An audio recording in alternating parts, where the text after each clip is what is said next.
The South Korean government has vowed to act if China is found to have violated international regulations with its apparent economic retaliation against deployment of the THAAD missile defense system. Seoul also plans to step up communication with Washington to foster a balanced trade structure between the two countries. Kim Min-ji has this report. Korean Finance Minister Yoo Il-ho has vowed to take appropriate legal action if China is found to have violated international regulations. His comments come in light of China's apparent retaliation against the deployment of the THAAD missile defense system to the Korean peninsula. Beijing has been imposing a slew of unofficial sanctions on Seoul, including suspensions on Korean retail stores operating in China, tougher limits on Korean imports, and a ban on group tour packages to Korea.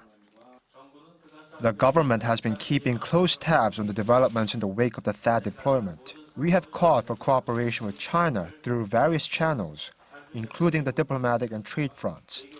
If China's actions violate international regulations, we will act according to the law. The minister also commented on Washington's continued mention of the trade deficit with its major trading partners, including Korea. Yoo said the government will stay in communication with the U.S.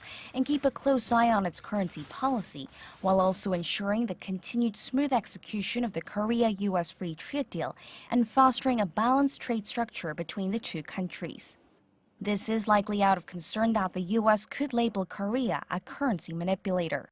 Korea is also seeking to narrow its current account surplus, as a condition Washington uses to gauge unfair currency practices is whether a country's current account surplus is larger than 3% of its GDP. Seoul's trade surplus in goods with the U.S. also tops $20 billion, another condition listed by the U.S. Treasury Department. Korea is currently on a U.S. watch list, and its currency practices will be reviewed again by Washington in April. Kim Min-ji, Arirang News.